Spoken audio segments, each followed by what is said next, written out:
Welcome to the From Concealment Podcast, the show for firearm enthusiasts who like to shoot, train, carry, and compete. Get ready for some shooting and sight, firearm and accessory reviews, and of course, insight on conceal carry. And now, broadcasting from behind enemy lines in the From Concealment studio, it's Pete Mitchell and Dan Sams.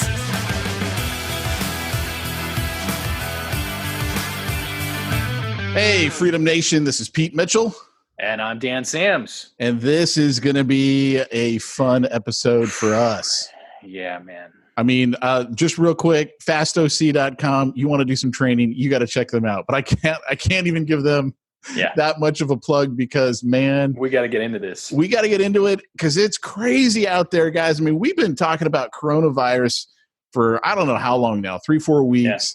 Yeah. And really, kind of talking about it, almost like a little, tongue in cheek, was it a viral, a weapon that got out, I mean, everything, right? Yeah. And what are we seeing today? We're seeing absolute insanity going on. We're seeing, your state, Dan, Ohio, with what, like 12 cases, has now shut down the state? Pretty much, yeah. California is out of its mind. And it's I'm just saying that I don't know what's coming next, but I do not trust our government one damn bit. Yeah, not a bit. Well, we're dealing with tyrants here. One of the things that happened, Mike DeWine, governor here in Ohio, who is just taking the most statist approach possible to this whole mess. He's fear-mongering. I mean, he's just full-on fear-mongering. They shut down schools. They banned large gatherings, which I don't care what anybody says is unconstitutional. Yep. Very unconstitutional. Very unconstitutional. Then they hadn't closed restaurants yet. And for the most part, people were kind of minimizing how much they were in restaurants, which, okay, I understand. Like voluntarily, that's cool. But then I guess somebody was sending him videos of people in restaurants. And basically, he just freaked out and banned restaurants and bars shut down immediately. So then he made some comment about, well, we have this many cases now, but we think in whatever amount of time that it'll be 100,000 cases, which just created panic. So there was a run on the grocery stores. And it's the kind of thing where, like, somebody says, it's getting a little bit worse, they're going to close restaurants. Then that's where I'm like, okay, I'll go from my 45-day stock to I'll make sure I get up to a 60-day stock. So it doesn't hurt for me to drive by to the grocery store and get stuff. Dude, shelves were bare. Yeah. And I don't care what anybody says. That's fear-mongering. So he's endangering people. He's creating a run because of fear-mongering. That's what tyrants do. And we're still talking about something that is killing less people than the flu. So, like, it's serious. I don't want to joke around. Like, yeah, we need to pay attention. It's virus. It's serious. Just like the flu is serious. Yeah, there's no question. Let's take it seriously. Like, let's not be fools. But this is fear-mongering. They're absolutely making it worse. And now I'm more concerned about the panic than I am getting sick, for crying out loud. And, man, I have people calling me now that looked at me like I was crazy even a week and a half ago. They'd be like, come on, you have food stored? And I'm like, well, I have a little bit, and like not a lot, but some. And you have guns and ammo. The people that are anti-gun are calling me, asking me what guns to buy this week. And they're freaking out. Now I'm the one trying to tell them, like, hey, you need to get your rice and beans first. Like, you need to have food. That's more important. And they're the ones saying, no, I got to get a gun today. And I'm like, oh, man, now you're not even listening. Even in the emergency, you're not taking my advice. Oh, well, honestly, thankfully, you live in a state where you can get a gun that day. Yeah. I live in a state where a mutual friend of ours calls me up and he goes, all right, my wife is telling me we got to go buy a gun. And he goes, I got to wait 10 days, don't I? I go, absolutely. Under no you can't do a private party. You can't buy from a dealer. You have to wait 10 days. Get in there today, start the clock ticking. It's going to take 10 days before they can release it. And we're begging that, like, I'm in California. I do not trust Gavin Newsom one bit. I've got a post here that I shared on Facebook from a buddy of mine who is a pastor, and I don't remember what state he moved to. I think he's in Virginia now, off the top of my head. But he's also a lawyer. He's an apologist. I knew him from apologetics.com. He is one of the smartest guys I know. And he wrote this big, long post about how unconstitutional it is for these governors to just declare, by the way, you can't meet anymore in church. Yeah. He goes, he goes, first of all, Constitution rules the land. Constitution says we can. He goes, but even if it didn't, it doesn't matter. God told us to do it. So we have a responsibility to do it because God told us to do it. You think God doesn't know about, coronavirus? Come on. He knew about it from before the foundation of the world. He knew. And I'm not saying that if you're in a high risk category, you shouldn't stay home. Dude, if I was 65 plus, poor health, I'd be isolating myself. Yeah. Nobody's judging anybody for staying home and being prudent. Right? It's if somebody is telling me I can't, if a tyrant is telling me I can't meet, I mean, it's unconstitutional. It's unbiblical. And my church met. Of course, we're house churches, so people were like, "Hey, how's all this going?" And I'm like, "We're virtually unaffected, man. Like we're gonna keep on meeting like we always do." Here's the thing, guys, man. For some of you know that my background is I had my own registered investment advisory firm. Basically, for the last 20 years, I've either been directly in the business or licensed in the business or been around the business. Mm-hmm. Most of that time I spent as a licensed principal. I was registered principal at one time, registered representative. I mean, I understand the financial markets, and what I'm saying is this: we are screwed. Yeah. The damage is done. We are not coming back from this thing in 2 weeks. The country will not look the same. At all. The question is, are we going to go to war with China next? Because when we default, look, Gavin Newsom's an idiot. He's literally closed down all the businesses in California. Disney's down. Knott's Berry Farm is down. Universal's down. They're saying, all right, no more bars, no more. Besides all the small businesses that you just killed the economy in a way that was like a headshot. People are going to lose their jobs. They can't pay their bills. What do you think that does? It spirals out of control. And then our stupid ass state that is like overtaxing us because they overspend will not have the money to pay back their debts, which means we're going to go bankrupt, which means the federal government's going to go bankrupt. And then China's going to go, all right, screw you guys. You're not paying us back for all the money we lent you? Let's go to war. We're coming. Yeah. And so that's where you better be strapped. Like every one of our listeners, you better be strapped. And I'm not just talking about your FUD guns, your basic hunting rifle and a shotgun. We're talking about you better have a fighting weapon. You better be ready. Because man, if they come for this country, we are the only line of defense. It's not good. Yeah, what has happened from an economics perspective, and I'm going to tell you right now, this is freaking planned. We're talking about I'm not saying that it's not an issue. If people can get sick, people can die. I recognize that, but we are talking about a relatively low casualty rate from it.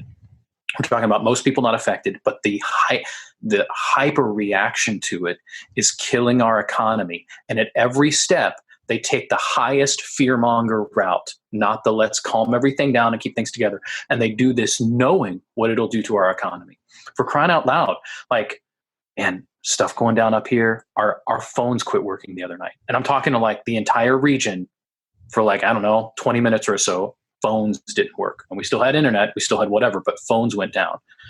And is that because the phone lines were clogged because everybody was on them? I don't think so. We've got crazy stuff going on now. The internet's getting bogged down. Websites are starting to not work. So I'm right, man. This is not good. So get your ham radio. Part of it too is I think it started with the media and the liberals hate Trump so much. Yeah. There is no way anyone could beat Trump a week ago. Today, I honestly don't know that there's any way Trump can win, because I believe they want it. Here's the thing. The economy was so strong that you're not going to beat an incumbent president when the economy is that strong. So what do? You got to tank the economy. Mm-hmm. And then we got the media. How they make their money is ads. The more hysteria there is, the more they can sell their ads for. Yep. Now, what they don't realize is, okay, you got the big companies that still have the money, but eventually they're going to run out because no one's buying crap. They can't. Yeah. We can't do it. Yeah.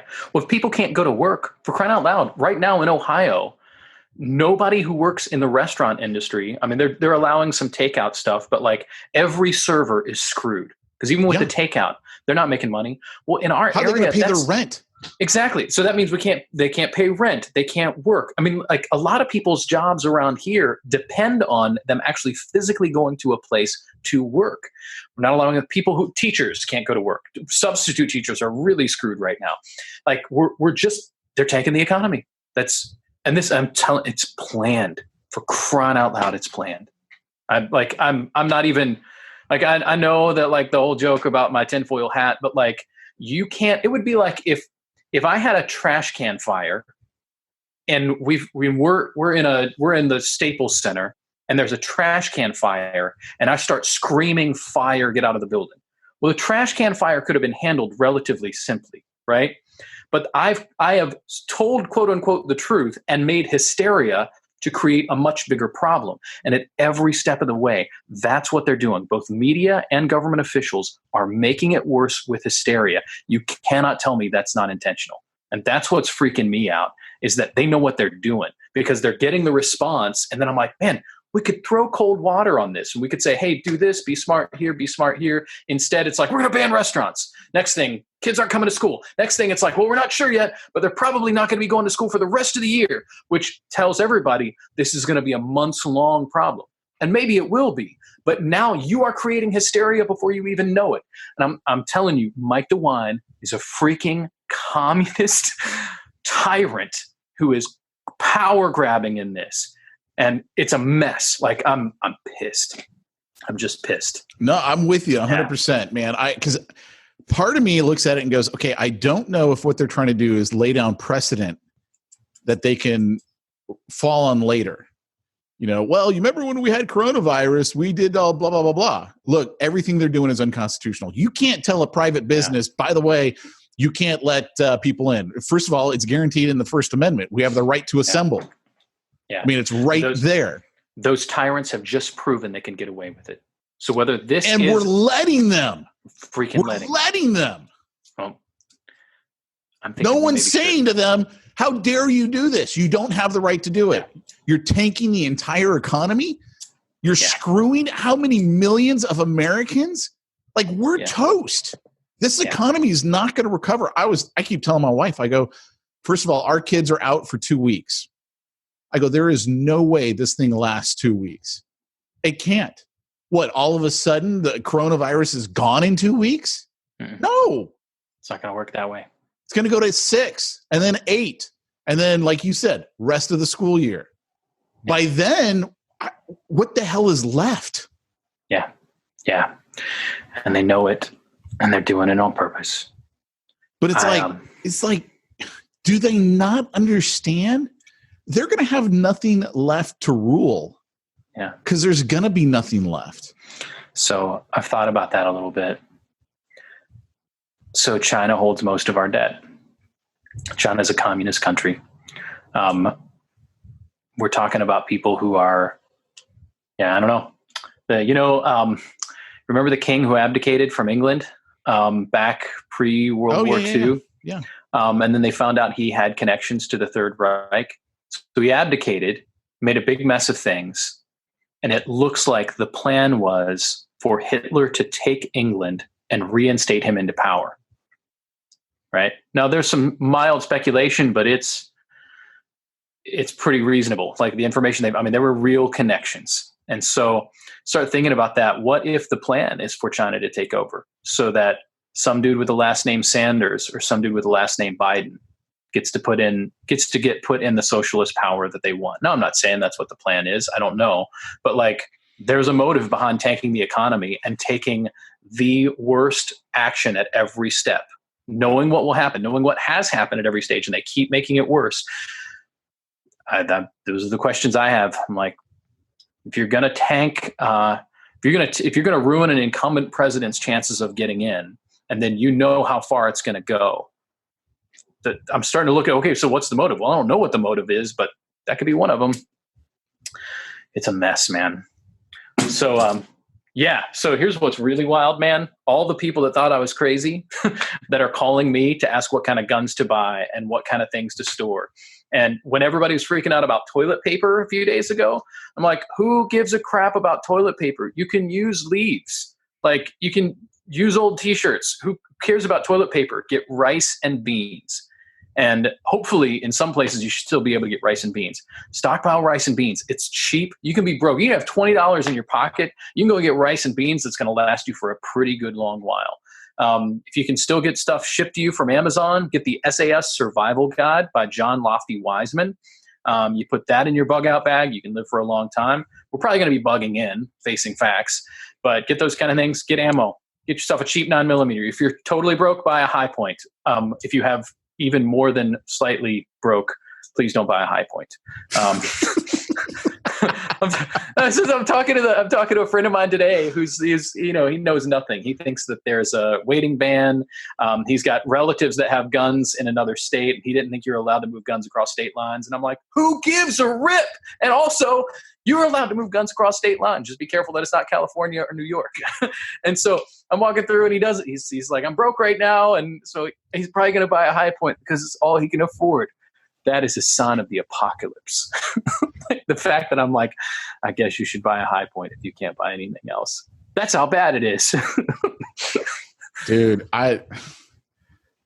the thing that just irritates me to no end is I live in this freaking commie state where they know everything I have. Yeah. Well, they don't know everything I have. I have some things that were pre you had to get registered. Because remember, once upon a time, even in this great state, we didn't have to go through all this BS we're going through right now. So, but still, that's not the good stuff, right? Like, they know about all my Glocks. I love my Glocks. I'm like a freaking surgeon with my Glocks, right? I don't want to lose my Glocks. That's what they're going to come for. Yeah. My Beretta, I couldn't give two rips about. Unfortunately, they still know about it. So they're going to come for that. My ARs, they know about them. They're going to come for those. Yeah. My everything, right? And I'm just sitting there going, man. And then I'm not saying this is what I would recommend everyone do here in California, but I might have gone on the internet and started looking around for some polymer 80s to restock the old polymer stockpile. Because if I don't turn it into a firearm, I am not breaking any California laws. I could leave them not assembled, leave them basically still as 80%ers. And then you have them. And I'm clean in California until they come and take my guns, and then I quickly convert it. Yeah. But again, then you got to hide them, right? Because they're going to come search everything in my house. They know gun people don't keep all their stuff in one place. Yeah. They're going to come take everything. Yeah. And I'm looking at this whole thing going, man, where is this thing going to end? This is not good. Yeah. So I should tell everybody right now, make sure that your fighting weapons are not registered. If you do have them registered, you better get yourself some freaking polymer 80s. Not too expensive. I think 80, what is it? 80 lower. We've talked about them before. So they have a polymer with jig setup, comes with the lower and the jig. And I think it's less than $100 right now. Like, I mean, we're talking really cheap. Now, it's not what I would necessarily... hard to find right now. Almost every site online is sold out. They're selling them out. Yeah. I did see that Brownells had some Glock 19s. Mm-hmm. And I want to say with shipping and tax, they're around 130 or so right now. Not bad at all. So, you got to have your uppers. And I'm actually looking at everything that I got, and I'm like, you know what? Maybe I should disassemble all my ARs. You want to come take my lowers? Here's the lower. Yeah. The rest of it is an accessory, and I'm not telling you where I stashed my accessories and what property I put those. Yeah, I'm with you, man. And you know, then I could. Anyway, yeah, man. I'm not going to say anything more. I'm just saying, I'm looking at this thing going, I don't know where this thing is ending. I'm telling you right now, everybody I talk to says, okay, the next step. So they're not going to declare martial law. What they're going to do is just incrementally increase things until we're at that, and it's just not official. Yeah. It's going to be like, it's like, we're not at war, we're in a conflict. Like, that's what they do. They're liars. They deceive. They make up new terms, right? So, you're going to want to make sure you have guns and ammo stored and hidden and ready to rock. And you need to think real hard about what you're going to be willing to do to defend your ability to defend your family. And you need to be ready for that. I think that's a really important thing, and it's an unpleasant thing to think about, but we got to think about that. With anybody who comes to your house to confiscate your ability to defend yourself, especially in a crisis, when we know that the next step up is crime increases. People have a harder time finding food, a harder time finding shelter, crime increases, and you need the ability to just look at Katrina is the great example. There's plenty of other crises, but Katrina is a great example. This is not paranoia. This is what we know happens in these kinds of crises. As soon as it's not accessible to get food to people, crime increases, because the least prepared people are also the ones who think in the moment and who are willing to do whatever in the moment to try to survive for another day. You have to be ready to defend yourself. So you have to think, when whoever it is comes to your door to confiscate your ability to defend your family, you have to realize that that is the same as them putting you in harm's way. That is the same as them bringing the harm upon you yourself. And you need to think very hard about what you're going to do to make sure that you continue to have the ability to protect yourself. Hopefully I'm being as clear as I can while being just vague enough. But I mean, it's just the reality, brothers and sisters. It's the reality. So can I make a couple of mentions about some basic survival stuff? Yeah, I know it's a side note, but I've talked a lot about rice and beans because it's a cheap way for you to live for a long time. Rice and beans, man, you can get a bag of rice for $3 and it's, 20 servings. So like rice and beans, stock up, buy as much as you can, stock up on those. The other thing is, have a means to make fire, store some dryer lint, get some matches, get some magnesium sticks. Stuff like that's still relatively easy to find. If you can, hit up an electronics store and get yourself a Baofeng ham radio. About $23, maybe $30. You can get you something that you'll be able to listen to emergency channels. It's two-way. You'll be able to listen to police blotters. And we're talking about under $30. You can get something that will work well, and you can listen in on see what's happening. All that kind of stuff is really, really good. Obviously, ammo, 9mm, 223, really good to have. Those kinds of things. I mentioned the Survival Handbook by Lofty Wiseman, SAS Survival Handbook. Those kinds of things. You're going to be bugging in. We're bugging in right now. That's what we're doing. Right. We're in the middle of a bug in. It could get worse, but right now we're just bugging in. So make sure you have the things that if you lose electricity, if you lose internet, lose phones, you have the ability to make sure you and your family are taken care of for a while. Those are the kind of things. And a Baofeng hang radio or whatever kind of ham radio gives you the opportunity to listen in and communicate in a worst case scenario. And then there are some freedom channels out there that I can't talk about here, but there's plenty of freedom channels on ham radio that you can listen in on, interact with, and get the scoop. But be ready.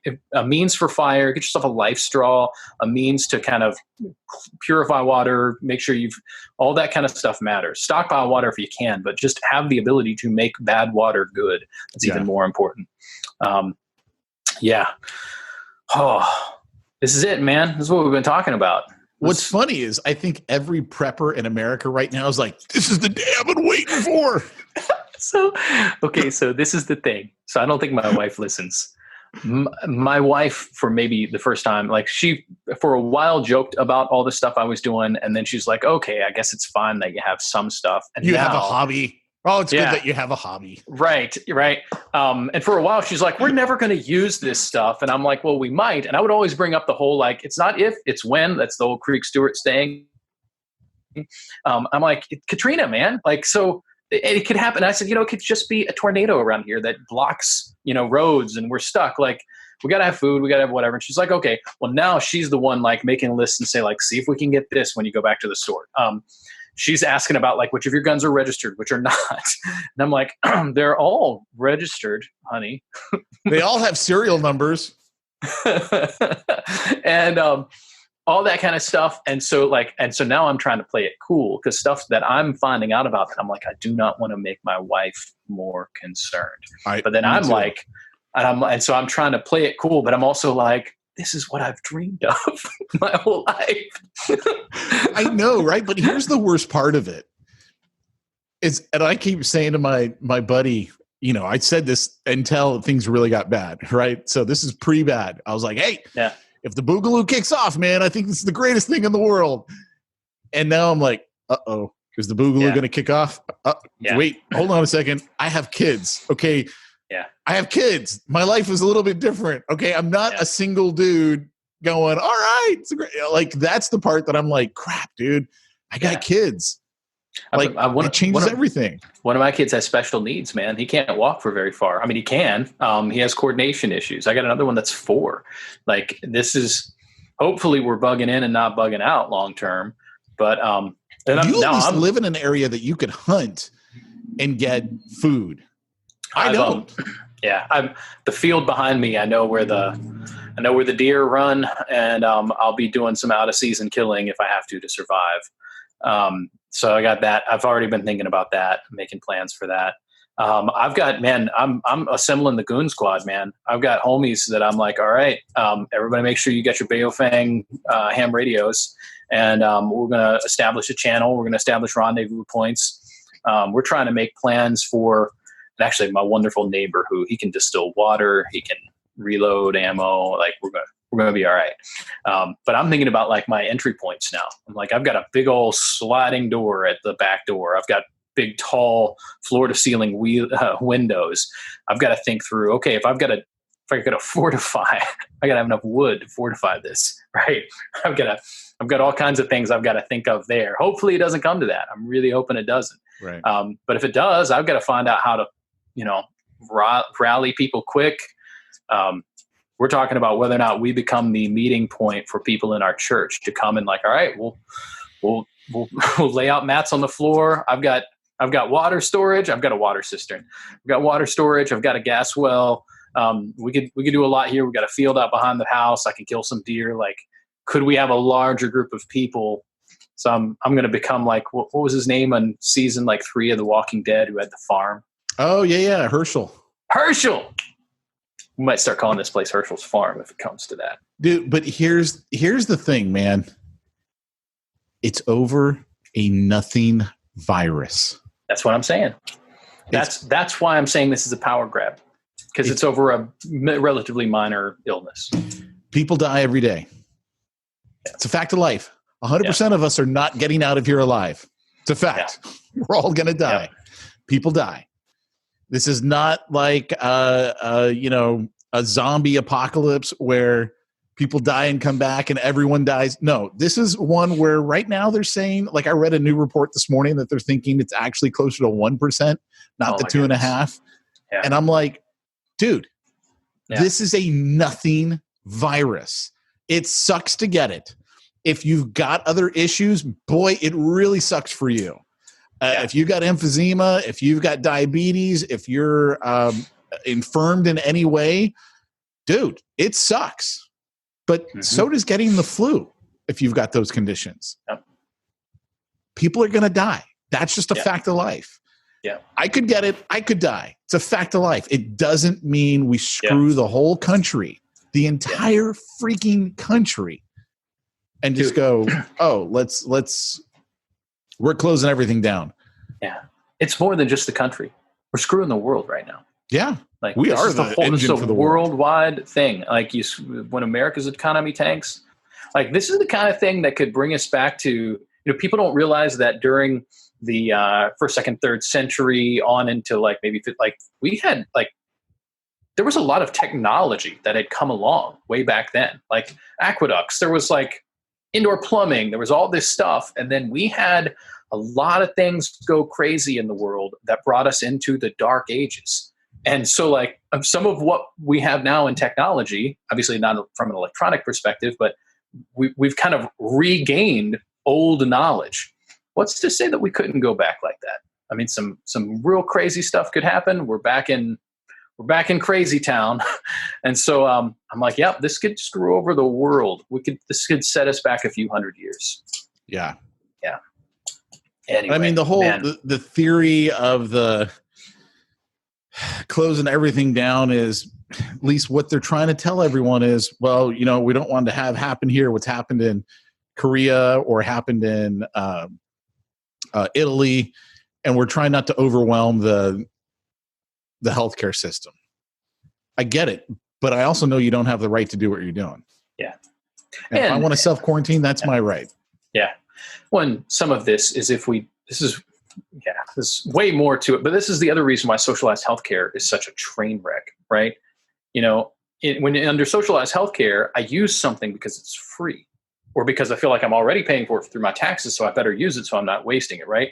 So if I have a sneeze and I'm like, oh, what if I have it? And I go in and I get checked and I clog up the system because I'm not really bad enough to be wasting their time, but now I'm there and I'm wasting their time, and somebody who's really sick doesn't get cared for. If I'm paying for my own health care and I get a cold, I'm like, I'll stay home and recover. Right. I might even have a fever. I might be a little bit sick, but I'm like, I'm probably going to wait this out at home until I'm like, I don't go to the really doctor bad. for colds or flus. I've never gone to the doctor for a cold or a flu. But you know who does? People who have free health care from the government that they don't pay for. Yeah. Those are the people who call for an ambulance when they're just bored and have a headache. Like, this is a real thing. So you start looking at all that. I'm like, this is what socialized healthcare does. It's similar to price gouging. People get upset about price gouging. I'm like, we actually want price gouging in crises because that means people won't hoard.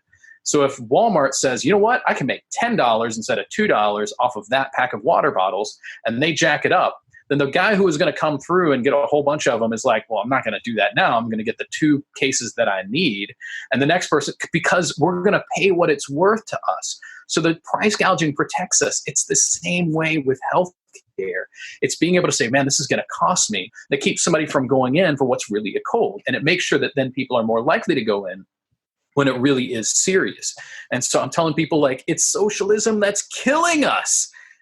Both it's screwing up your ability to buy water right now, and it's gonna screw up your ability to see a doctor when it really hits the fan and you're sick. Yeah. And this is just crazy. So good news, man. I'm gonna tell you this from a pastoral perspective, and I realize that this is not what this podcast is directly about, but people in my church were like, oh yeah, this sucks, but we're okay.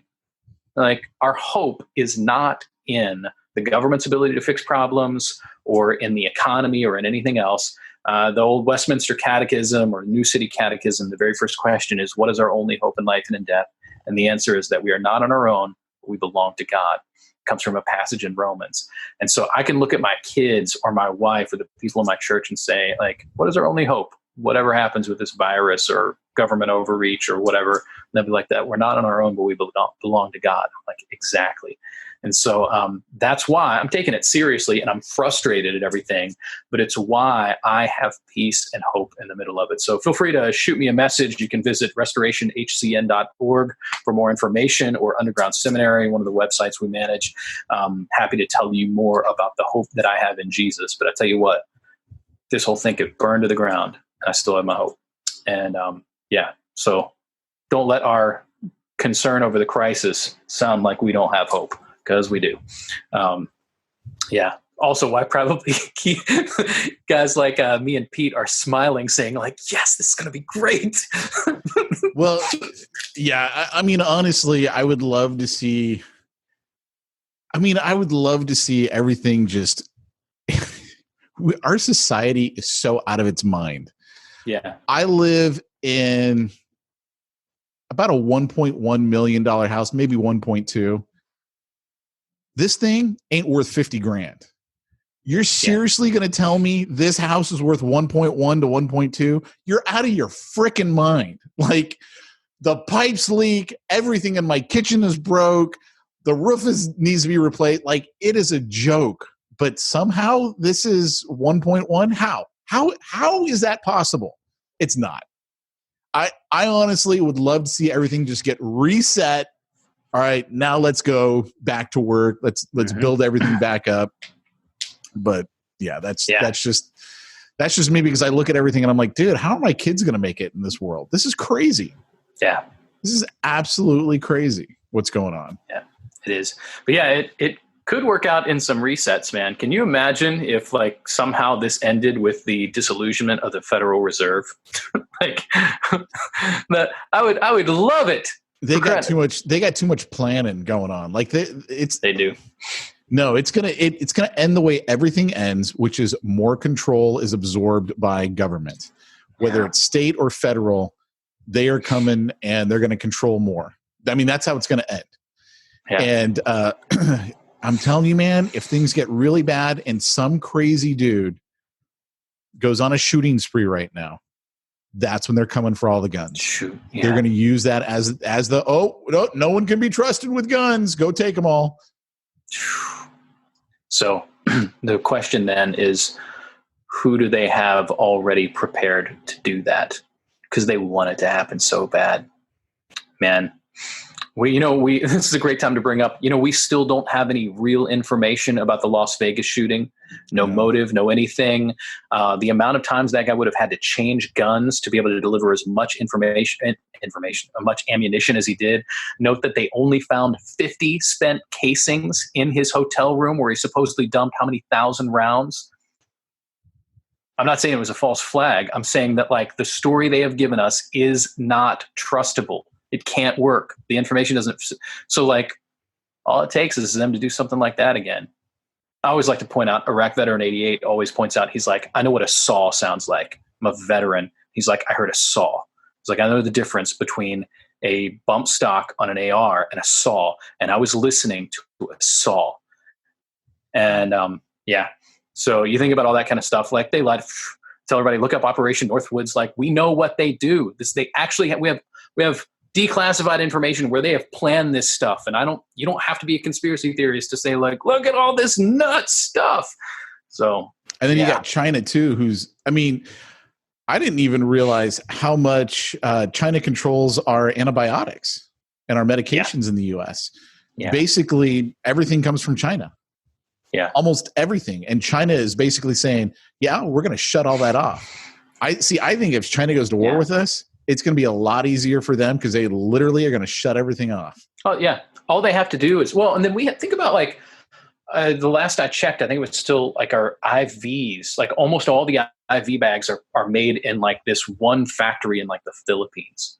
It doesn't even have to be a war. A storm could take that out and we're screwed. These are the kinds of things. And then you have the Chinese are making everything, like our medication or whatever. All they have to do is just tell the ships to stay here. They could do. It's kind of like what was happening, during the Civil War and blockades that like you had the North wasn't able to get certain materials from the South because like all that kind of stuff doesn't have to be who has the most soldiers or who has the most guns, man. No, definitely not. Definitely not. Well, and jumping back a little bit to the the whole mess of this thing, I am not a big Joe Rogan fan. He annoys me sometimes, but he interviewed. I think everything I watch from him, I love. So it's entertaining. He weirds me out, but it's wonderfully entertaining. But he had, I think it was late last week. The CDC guy on there. I saw it. And what was really interesting to me, he mentioned some of the stuff I just mentioned, but some of the things he was saying, he's like, well, closing schools is actually probably a bad idea. And he had a whole theory and where he's like, it might be better if we don't close schools. And he was explaining all these things about how it spreads. And I'm like, so some of these things that we're doing are actually supposed to be to protect us from the virus. And yet what the experts are saying, we're actually doing the opposite of that. That's a little weird. And so those kind of things. It's fear. We got the email that our school district board, supervising board, whatever it's called, was meeting last Friday. Yeah. At 2:30. And I just told Jamie, I go, well, we know what they're going to do. They're going to cancel school because they can't not cancel it at this point. Like, they can't be the one school that goes, look, this is absolute insanity. There's not enough cases. Kids are basically immune. Basically, anybody under 30 is going to be totally fine. Anybody under 18 is complete. I don't even think there's been a death for anyone under 18. Kids are fine. Now, they are absolutely incubators. They're going to spread that crap. Yeah. The parents are going to get it. No doubt. That's the way it is. But it's kind of the way the flu works. Yeah. That's the way it all works. The way it goes, man. Oh, crazy. Yeah. I'm like, do I start carrying my gun around the house now? Do I got to start strapped around the house? Yeah. Not Extra a bad mags. Idea, man. I'd been carrying around the house for some other things that were going on that unrelated to this that I've been careful about. I know. I've been staying strapped already. But I tell you what, when you're appendix it's the life carrying, of a pastor, man. It's the life of a pastor. It's a pastor life. Yeah. I tell you what, appendix carrying all day long starts to really wear on you. I'm like, oh, it hurts now. so I have to take a break every now and then. Yeah. Oh, there's something. So here's a funny thing. My wife, she's keeping it together. She was a little bit nervous today and she's just feeling a little bit, but we got out to dinner. Actually, my in-laws took the kids Friday night. And so we had this overnight date. We had not quite 24 hours of date. And so we went out, got sushi, and of course everything's empty. We went shopping, whatever. I'm in one of the clothing stores and Christie's shopping and it's empty. So I'm talking to the workers about freedom and the economy and guns. And it was wonderful. Won people over to freedom right there. But we had a wonderful time. And she ends up buying these clothes. She buys 3 new shirts. So today she's headed off to see clients. She's a counselor, and so she's still got work to do during this kind of time. And she comes down. I'm like, oh, honey, you look really nice.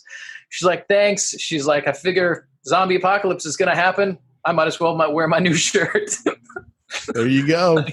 I like the way you look at things, honey. My wife was like, hey, I'm going to she usually goes to dinner with her best friend every Monday night. And she's like, I'm going to dinner with Candace tonight. And I'm like, you should do it before they close the restaurants because they haven't closed the restaurants in California yet. They have in other states. Here, just bars, clubs. I mean, do they not realize how many people they've just screwed? Like, I don't think they care. I'm like dumbfounded. Do you not realize how many people are screwed now? I don't think they care. I really don't. I think it's a power grab, and I don't think they care. This is why they're tyrants. Well, they're tyrants, man. Like the tyrant who has greased hands for all kinds of stuff, and he makes more money anyway, and then he's in control of everything. He has free armed protection. Like the tyrant doesn't sit down and think, how is this decision going to affect the person who makes $4 an hour plus tips? That's not on his mind because he doesn't care. If he cared about people, he probably wouldn't have run for office. That's true. Right? If he cared about people, he would do the things that people who care do. He would raise a family. He would plan to protect them. He would care for those. It's the worst people who run for office. I am convinced of that. As soon as a person runs for office, they immediately lose my respect. Yeah. Because I'm like, well, what? You can do far more for people. If you want to say you care about people, you can do far more for people by caring for your neighbors and treating your family right. Running for office has to be one of the worst things a human can do for other people. And so as soon as you want to do that, I'm like, what's wrong with you that you want to control people? Like, so I'm already like, these are not people who care. And these are not people who have the same problems that the regular Americans have. These are people that live in a different world, that have a different set of values, that do not align with what I would call biblical ethics. And they need to be brought to justice. Yeah. So, yeah.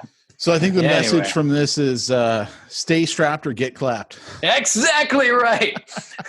So, Ann, hey, I would highly recommend, of course, I'll give my plug to Lake Erie Arms. Get in there. The last I checked, they still had some ammo. Sorry, my my notifications are popping up. People want to know stuff. So you probably heard my clinks. They've still got guns. They've still got ammo. They're still keeping their prices reasonable.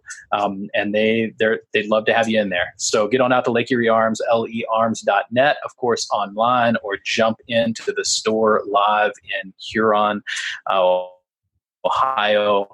Plenty of stuff right there. And actually, I got people calling me right now saying, what do I need to get? So stay strapped or get clapped. All right, guys, we'll be back next week. We'll talk to you then. Take care, everybody. You've been listening to the From Concealment podcast with Pete Mitchell and Dan Sams. Be sure to tune in next week for more gun talk. Also, check out the From Concealment website for more shooting-related goodness at FromConcealment.com.